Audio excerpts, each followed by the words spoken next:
तर बघा, मी एक पॉडकास्ट शो बघितला या एका डॉक्टरचा. ते नसतंय का हो, मुलाखत घेत येतं. पण ती मुलाखत कशी होती माहिती आहे का? लय छान. तेच मला तुमच्यासोबत म्हणजे शेअर करायची, तुमच्यासोबत शेअर करायची बरं का. तर ती पण आपल्या ह्या सुखाबद्दलच आहे बरं का. हां, पण माझ्या बोलण्यात आणि त्यांच्या बोलण्यात म्हणजे त्यांच्या माहितीत, माझ्या माहितीत आणि त्यांच्या माहितीत फरक तर असणारच ना.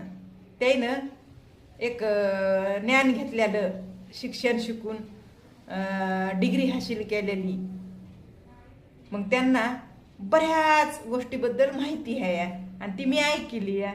आता मी जी माहिती देते या ती आता म्हातारी झाली ना, आतापर्यंत जे जे आपण फेस टू फेस अनुभवलंय, भोगत आलाव, तेवढं बोलते या.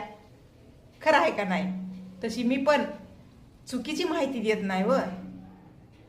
ज्या गोष्टीतून तुमचं चांगलं होईल, तुम्हाला काहीतरी शिकाय मिळेल, तेच बोलते बरं का.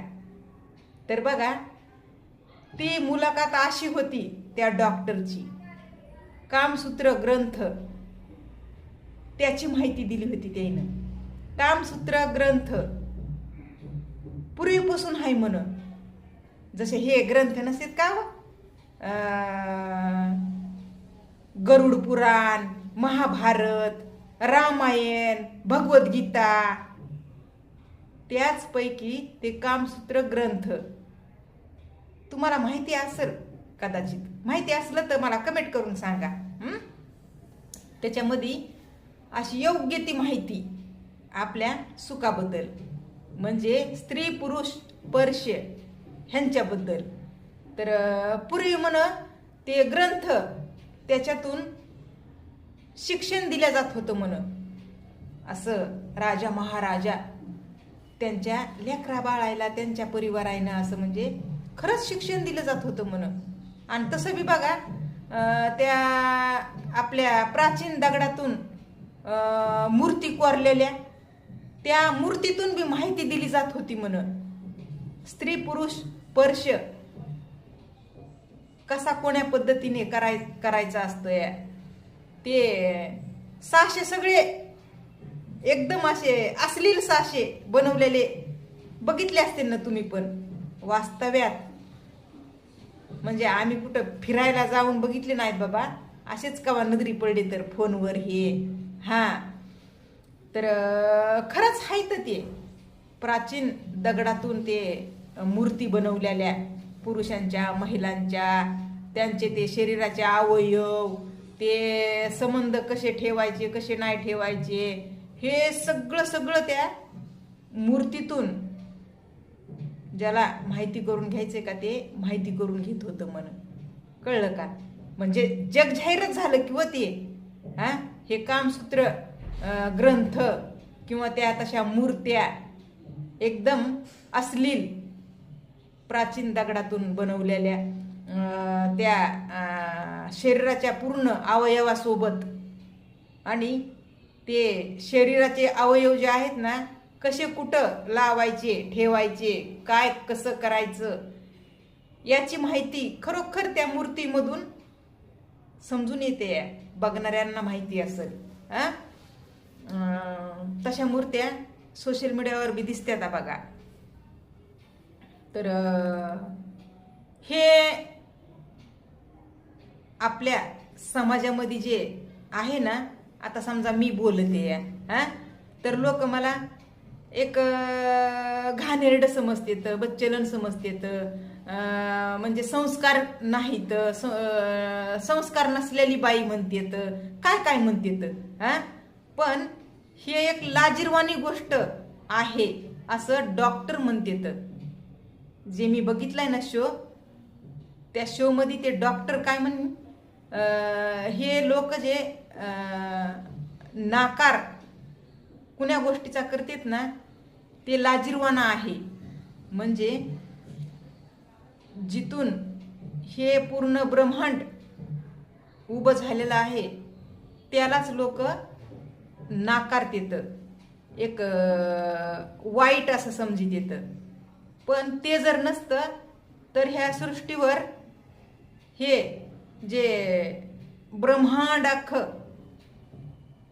आता सध्या जगतय ना, जिवंत आहे, तेच नसतं म्हण.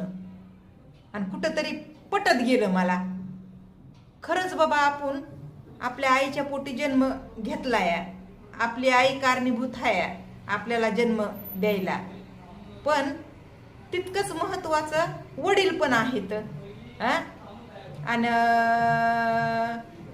आपण जगामध्ये जेव्हा प्रवेश करतो प्रत्येक जण, ते कुठून करतो?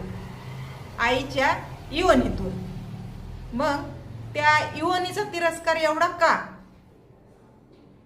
त्या योनीशिवाय जग नाही, दुनिया नाही. मग तिला एवढं असं गृहीत धरून लोक का वावरतेत? गृहणा का करते तिची? गृहणा म्हणजे किती हे विचित्र आहे असं डॉक्टरचं म्हणणं आहे. कळलं का? हे जग जाहीर असं म्हणजे आपल्या देशामध्ये हे का नाही की बाबा ह्या गोष्टीला, ह्या संबंधांना असं म्हणजे का लाजवलं जातं या? तर आता हे ग्रंथ जे आहे, त्या मूर्त्या ज्या आहेत, त्या आपल्याला कुठंच आढळून येत नाहीत. येतात का? तर मग त्याला कारण का आहे ते मी तुम्हाला सांगते. जे डॉक्टरनं सांगितले का तेच मी तुमच्या समोर बोलायले बरं का. त्याला कारण पूर्वी म्हण काय होतं, आता अगोदरच आपला देश गुलाम होता म्हण, मुघलांचा, इंग्रजांचा. त्याच्यातून कसा तरी सुटला तर आपल्यात आपलेच म्हण. आता समजा लग्न झालं तर त्या नवऱ्याची बायको अगोदर दुसऱ्याने एक रात्र वापरायची म्हण, आणि पुन्हा त्या नवऱ्यानं वापरायची म्हण. असं पण होतं म्हण माय. मग हे कुठं गेलं पाप? सांगा तुम्ही, हे किती बरोबर आहे? हे चुकीचंच आहे का नाही? त्याला म्हणते तर मनस्मृती. मनस्मृती. त्याच्यामध्ये तसं ते कायदे कानून, जसे आता कायदे कानून आहेत ना संविधानाचे, तसे कायदे कानून त्या मनस्मृतीमध्ये होते म्हण. लग्न नवरदेव नवरीचं झालं की ती नवरी जी आहे का, ती ज्याचा हक आहे त्यानं आधी वापरायची म्हण, आणि पुन्हा त्या नवऱ्यानं वापरायची म्हण. मग हे असं मोडत मोडत मोडत मोडत सगळं मोडीत टाकलंय. आणि ह्या गोष्टी होतील तेवढ्या दाबून ठेवण्याचा प्रयत्न केलाय. कळलं का? म्हणजे ह्या गोष्टी चांगल्या नाहीत. आता गोष्टी कोणत्या चांगल्या नाहीत ह्याच्यावर लक्ष आपण देऊया ना. गोष्टी एकाची बायको दुसऱ्याने वापरायची, ह्या गोष्टी चुकीच्या आहेत. पण ते कुणाला ना कुणाला वापरायचं तर आहेच ना. पुरुषाला महिला, महिलाला पुरुष, ह्या दोन जीवाशिवाय म्हणजे ह्या सृष्टीचं निर्माण होतंय का? होत नाही. दोन्ही बराबर लागते. तर पुरुष आणि महिला, त्याला काय म्हणायचं? स्त्री पुरुष स्पर्श. ते झाल्याशिवाय पुढचा मार्ग मोकळा नाही. पण बोललं की लोक बट्टा लाविते तर बट्टा. मग हे का एवढा तिरस्कार का?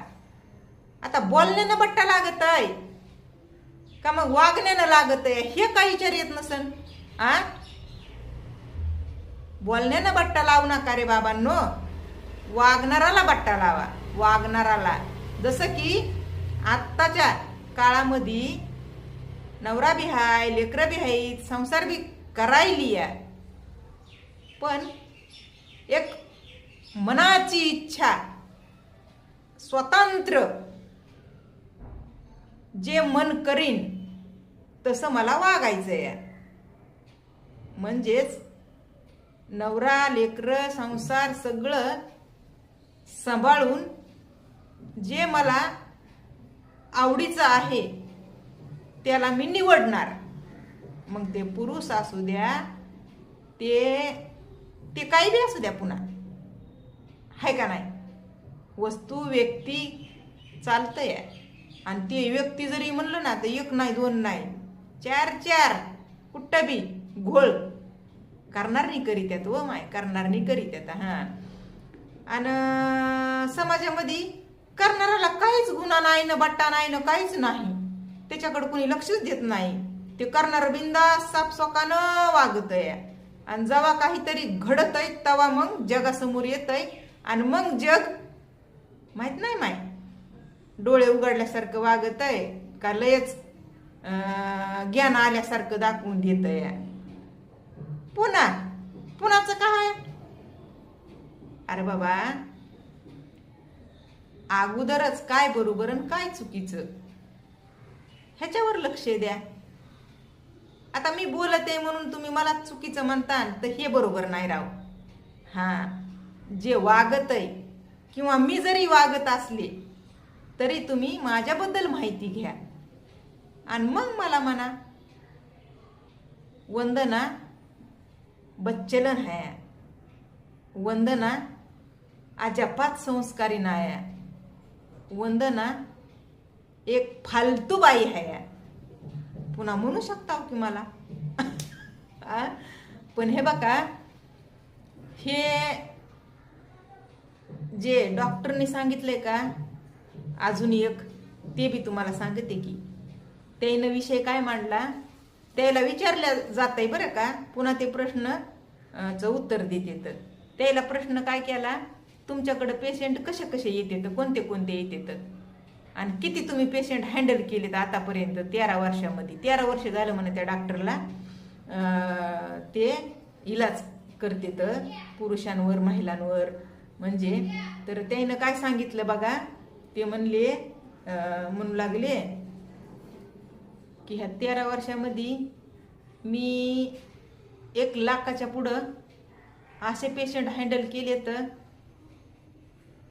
की सर्वात जास्त पेशंट म्हणलं तर टाइम कमी आणि एनर्जी काहीच नाही त्या शरीराच्या अवयवात पुरुषांच्या. आणि ते कसं असतं या महिला जी आहे ना तिचं येत बी नाही जात बी नाही. फक्त तिच्या शरीराच्या अवयवामध्ये जे बदल होते ते बघा, ती बाळाला जन्म देते या तर तिच्या शरीरामध्ये बदल होत या बॉडीमध्ये. कुणाचं शिजर होत या तर कुणाचे ते दुसरे कसले ऑपरेशन होते ना. मग त्याच्यामुळं त्यांना थोडीशी अडचणी येते या हे स्त्री पुरुष स्पर्श करण्यासाठी महिलांना. पण पुरुषांच्या अडचणी ज्या आहेत त्या लय वेगळ्या आहेत. महिलांचं जे हाया त्यांच्यावर जे ताण पडत या ते ताण पडू नये त्याच्यावर त्या डॉक्टरनं काय सांगितलंय माहिती आहे का, ज्यांचं शिजर झालेलं असतं या दुसरे कुठले ऑपरेशन झालेले असते तर छातीचे म्हणा, आताड्याचे म्हणा, पाठीचे म्हणा असे ऑपरेशन झालेले असते तर ना ते त्या महिलांना जसं योग्य वाटतं या त्यांच्या शरीराला तसा त्या प्रतिसाद देतात. पण पुरुषामध्ये ते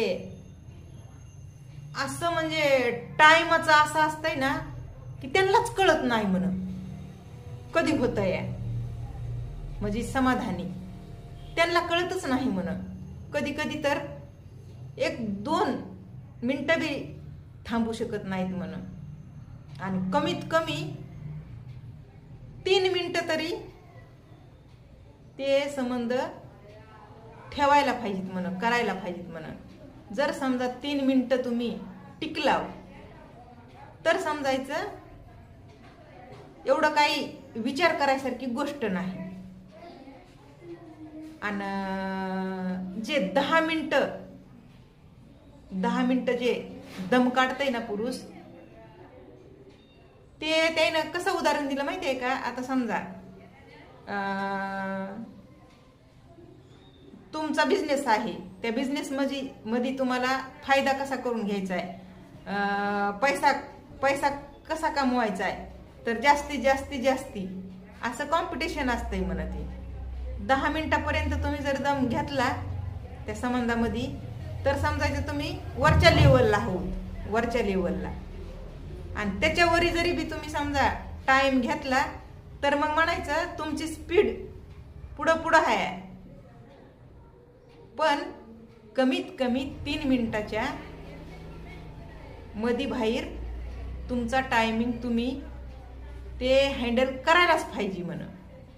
आणि जर ते 3 मिनिटाचा टाइम तुमच्याच्यानं होत नसेल हँडल, तर तुमच्या खाण्यापाण्यामध्ये बदल करावे लागतील म्हणून.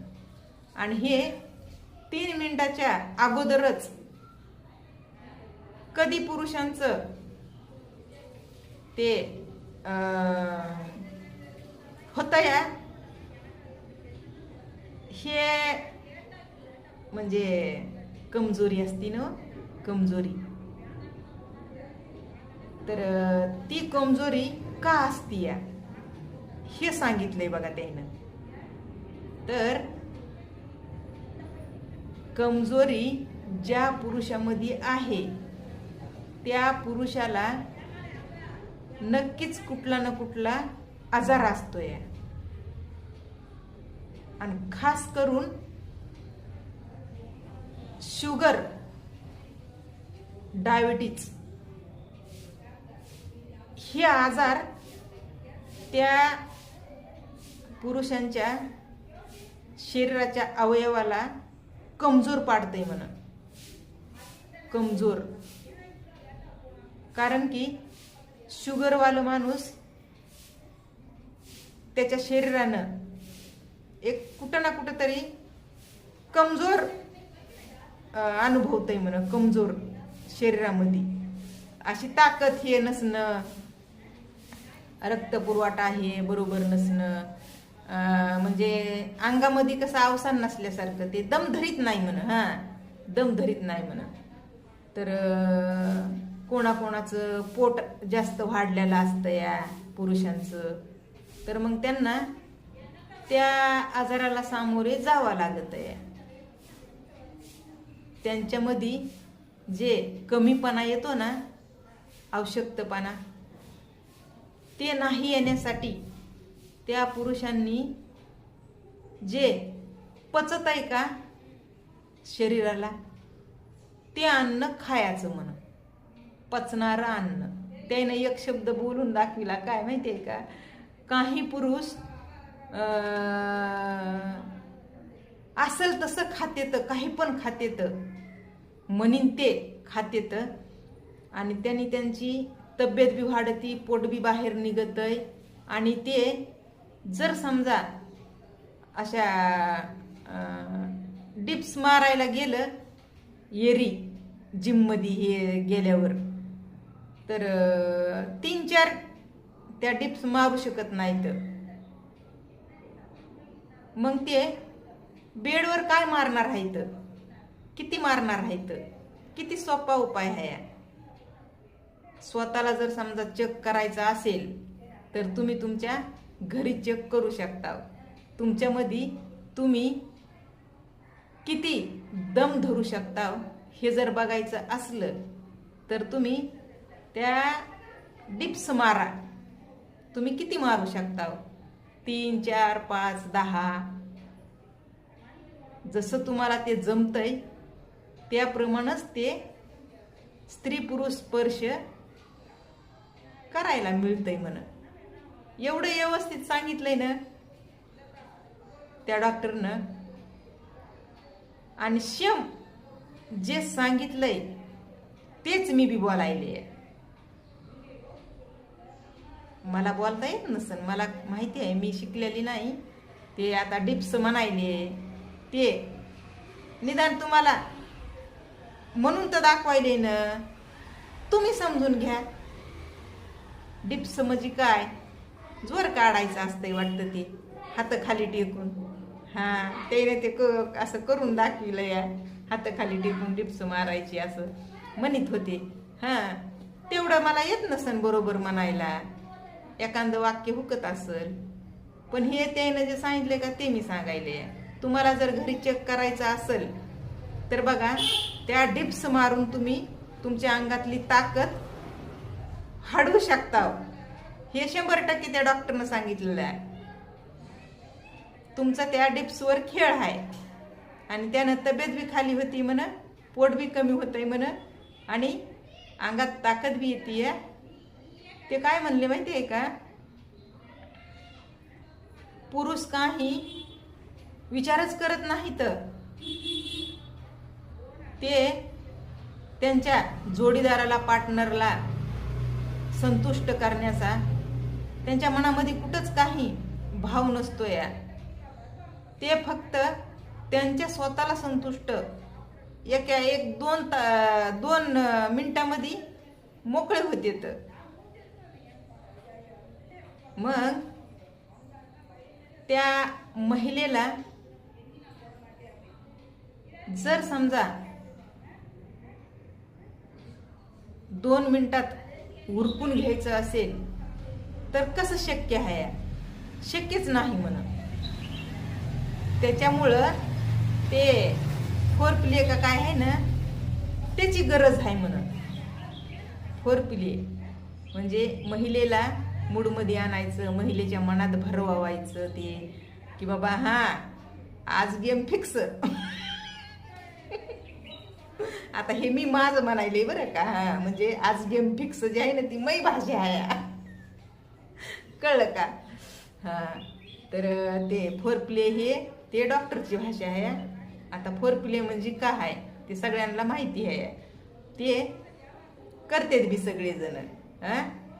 पण एक मला आवडलं ते त्यांचं बोलणं, जग जाहीर ह्या सोशल मीडियावर. अजून एक बरं का, काय सांगितलं माहिती आहे का पुरुषांना, की हे सोशल मीडियावर बघा, ते ऑइल तेल वगैरे हे असं हे होतंय ते होतंय म्हणून लोक इकायलेत म्हणलंय. आपला तर काय अजून अनुभव नाही त्याचा, आणि कुठं बघितलंय नाही, आढळून आलं नाही कुणी कोण तेल कोणतं कशासाठी वापरतंय. आपलं डोसक्याला तेल पॅराशूट लावता आपण बस कधीतरी, नाही तर नाही बी. पॅराशूट तेल आपल्याला हाय माहिती, आणि नवरत्न तेल एक डोसकं उठलं की वाचायचं ना आपलं मालिश करायची. तर वेगवेगळे तेल वेगवेगळ्या ऑइल असतात म्हण. तर ते असे सोशल मीडियावर कुणी कुणी कसले कसले ऑइल इकित येतं, त्याच्या भानगडीमध्ये पडू नाही म्हण पुरुषाईनं. का तर त्यांनी अजून दुसरी बाधा होऊ शकते म्हण, अजून दुसरी बाधा होऊ शकते. त्याच्यामुळं त्या ऑनलाईन ह्या फोनवरून सोशल मीडियावर तसलं काही वापरू नाही घेऊन, असं डॉक्टरचं म्हणणं आहे. खात्रीपूर्वक तुम्ही जरी कुठलं ऑइल तुम्हाला वापरायचं असेल, घ्यायचं असेल, तरी बी खात्रीपूर्वक तुम्ही ऑइल एखाद्या मेडिकलवरून, एखाद्या डॉक्टरकडून असं तुम्ही घेऊन वापरू शकता म्हणून. तर त्यांना प्रश्न अजून काय विचारला, बरं त्या ऑइलनं नक्की होतंय काय, फरक पडतोय काय. तर डॉक्टर काय म्हणले माहिती आहे का, ते एकच उदाहरण देतो, प्रश्न विचारणाराला बरं का. ते काय म्हणले, मी एकच उदाहरण देतो. हे लोक ऑइल तेल जे वापरतात ते त्यांची मानसिकता असती, त्यांना कुठंतरी आशा लागलेली असती. पण तुम्ही मला सांगा, आता हे टकलं आहे, ह्या टकल्याला जर कुठलं ऑइल लावलं तर खरोखरच केस येतात का ह्याच्यावर विचार करा. असं म्हणले ते डॉक्टर, माहिती आहे का. आता ह्या टाकल्याला आपण कुठलंही ऑइल आणून लावा, कुठलंही तेल लावा, त्या टाकल्यावर केस फुटतेत का, ह्याचं उत्तर मला द्या आता. तर ते पॉडकास्टवाला, ते चॅनलवाला काय म्हणला, ते कसं शक्य आहे. टाकल्यावर केस आले असते तर मग हे टकले लोक दिसलेच नसते. लय हसू बोलत होते ते, माहितीये का. मस्त मला मज्जा आली बघा ते ऐकायला. तर हे ऑइलचं हे काहीच नाही म्हणले, ते फक्त एक, जर तुम्ही वेळोवेळी ऑइल लावून मसाज केली तर मग कुठंतरी तुमच्या रक्त सरावामध्ये काही ना काहीतरी बदल पडतोय.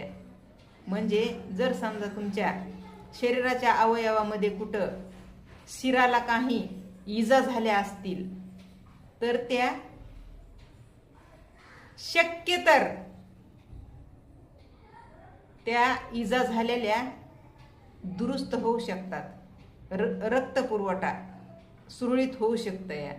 नाहीतर त्याचे पण परिणाम वेगवेगळे झालेले माझ्याकडे पेशंट आलेले आहेत असं म्हणले.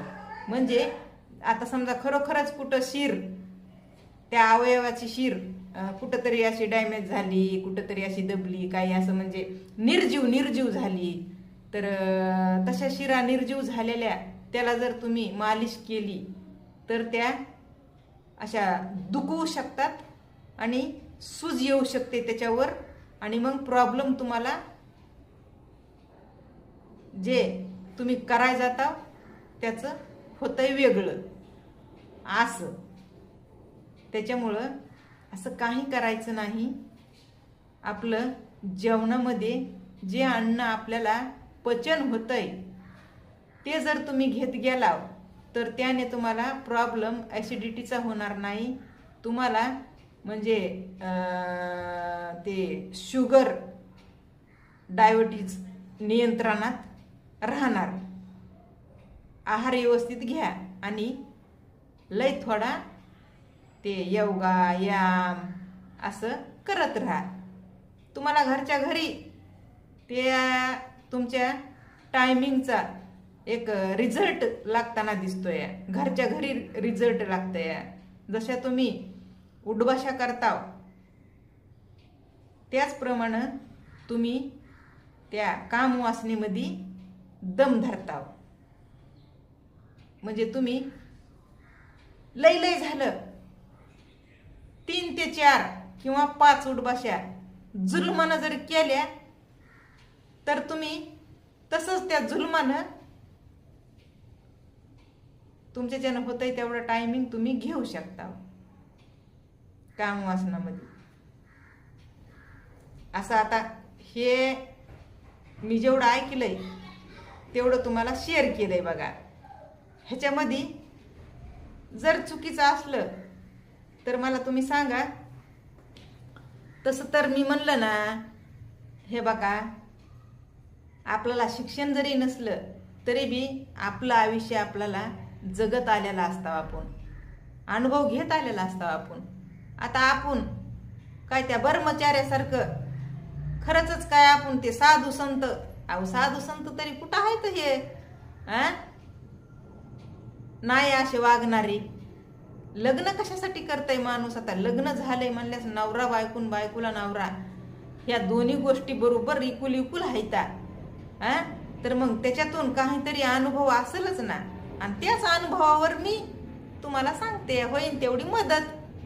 काय बाबा अशानं असं होतंय, तशानं तसं होतंय, ते बी तरुणपणापासून ते आपलं वय जसं जसं वाढत जातंय, बदलत जातंय, त्या वयाच्या मानानं आपल्यामध्ये काय काय बदल घडत जातेत.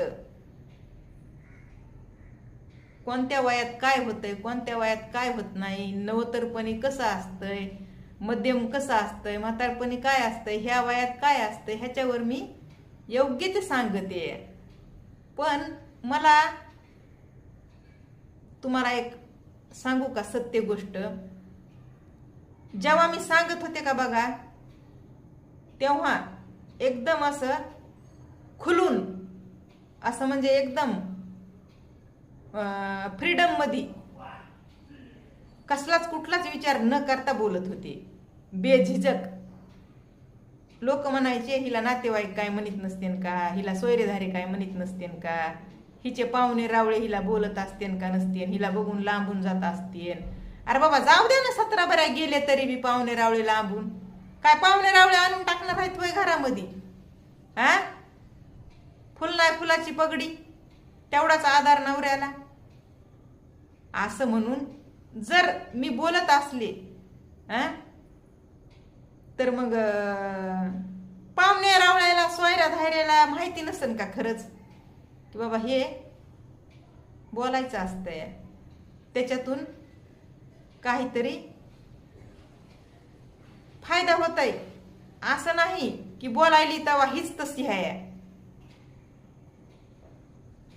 बोलणं, तुम्हाला सांगू का, त्या डॉक्टरनं हे बी सांगितलेलं आहे, ते मूर्त्या बिरत्या जे होतं का, आणि त्या राजा महाराजाच्या घरामध्ये त्यांच्या लेकरा बाळायला हे शिक्षण देत होते, कळलं का, त्या ग्रंथातून. तर मग हे शिक्षण देणं अजापात कुठंच चुकीचं नाही, पाप नाही, कळलं. माहिती देणं पाप नाही. आपण माहिती चुकीची द्यायना.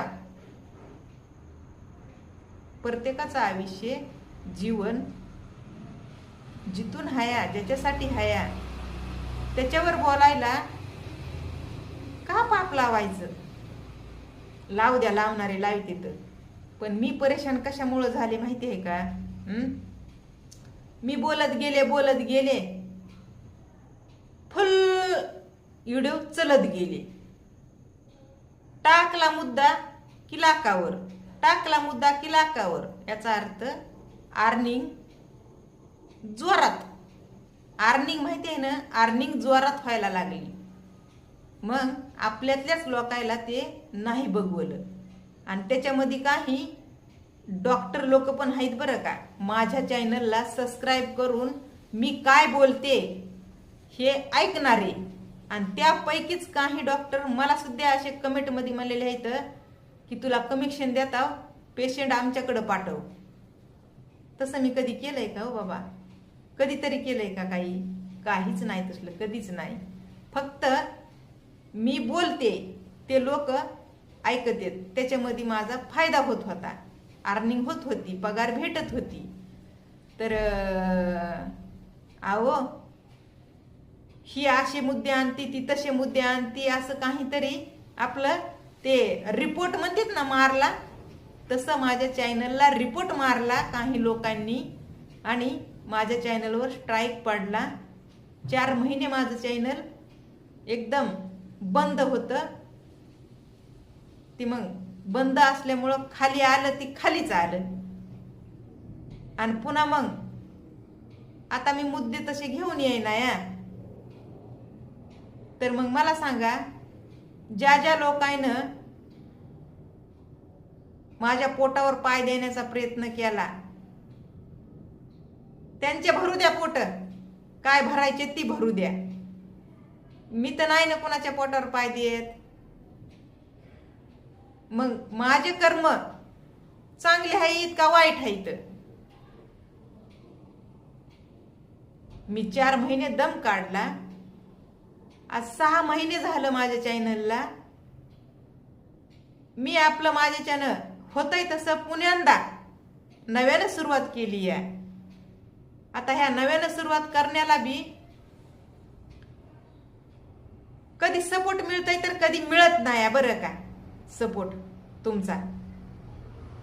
तर त्याच्यामुळं, आणि पहिली गोष्ट मी एकटी आहे सोशल मीडियावर काम तर करायले बघा, पण मी एकटीच आहे.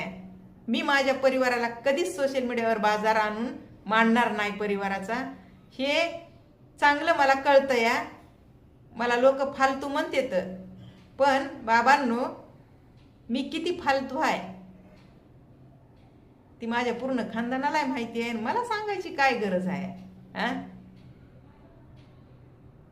मी माझ्या परिवारातल्या एकाही सदस्याला, नवरा सोडून आणि माझा एक मुलगा सोडून, मुलाला पण आता दाखवित नाही. नवरा माझा कधी कधी मी घेते व्हिडिओ मध्ये, ते बी यायला तयार नसतंय. माहिती आहे ना तुम्हाला हे बी. तर मग मी एकटी पडले आता ह्या प्याचामध्ये, तर काय करायचं? ते म्हणतात ना, पाद निघून गेल्यास बचावून काय फायदा आहे. अशी गत झाली माझी. ह्या सोशल मीडियावर मी यायला नाही पाहिजे होतं, आणि मी ह्या सोशल मीडियावर आले म्हणूनच मला असलं बोलायला यायले. बाकी काही नाही. माझं आयुष्य कुणाला माहिती नाही, मी कसं जगत आले, अशी गोष्ट आहे. तर बघा, आता बी मी बघायले काहीतरी नवीन नवीन तुमच्या समोर घेऊन यायला. कधी जमत आहे कधी जमना या, ते बी बरं का तुम्हाला सत्य सांगायले या. ते कॉमेडी हे असं कराय बघायले या. पण जिथं आता ह्या म्हणजे ह्याचा प्रसंग आपला आहे ना, ज्या गोष्टीचा आपल्याला नसतंय अनुभव, तिथं जरा माणूस अवघडतंय. आता मला सवय झाली होती ह्या मुद्द्यावर खनाखना बोलायची, तर काय अडचण येत नव्हती मला, हसून खेळून मस्त बोलत होते. पण आता ते कॉमेडी ते नाही तर काय तसले काय म्हणतात होते त्याला, त्या बाया गाणे म्हणते, त्या गडी गाणे म्हणते, कवाल्या कवाल्या का काय, ते सामना सामना बघा, सामना सामना व माहिती सामन्याचे गाणे एकूण एकायला काय बी बोलायचं. रागू मैना चिमणी फलानं भिस्तानं बाबूराव माबूराव हे असलं. त्याच्यावर मी आता एक कंटेंट घेतलंय हातात. माहित नाही आता सपोर्ट भेटय का नाही तुमचा. जर भेटला सपोर्ट तर बाबा, लोक लय गाड्यान घोड्यान घरून दारून बांधायले, तर मी तर नाही तसं काय करणार. एकटा जीवन सदाशिव, एकट्या जीवन काय होणार आहे. पण तुम्हाला सांगू का, अहो कमीत कमी ही खुर्ची तरी घेईल ना. ही खुर्ची बसायला मला असं मोडलेली खुर्ची, मोडक्या खुर्चीवर बसते, कळलं का? या मोडक्या खुर्चीवर मोडलेली आहे खुर्ची ही. हा, तर मग जर भेटला तुमचा सपोर्ट तर छोट्या मोठ्या गोष्टी मी नक्कीच करील. का तर नवरा माझा ना नाही घेत माझे पैसे, हे खरं आहे. कळलं का? हा, तर मग कुणाला काय म्हणायचे ती म्हणू द्या. पण मला भीती आहे तुमच्यातलेच लोक जे आहेत ना, मला नापसंत करणारे, माझ्यावर उगचच खार खाणारे, त्याईनं पुन्हा पुन्हा आडवं येऊ नये, म्हणजे रिपोर्ट मारू नये माझ्या चॅनलला. आणि ह्या चॅनल ह्या टीम जे असतात ना बघा, ह्या सोशल मीडिया हे ॲप चालवणाऱ्या टीम, ते लोक असं छोट्या मोठ्या गोष्टीला नकारे धरू. ह्या सोशल मीडियावर काही एक नाही. मायबाप जर जन्म दिलेले सोडले तर सगळं आहे, सगळं आहे. मग सगळ्यांना एक नियम लागू आहे का? नाही ना. मग उगाच कशाला माझ्यासारख्या छोट्या मोठ्या गरीब क्रिएटरला अडवून धरता, रोखता कशामुळं?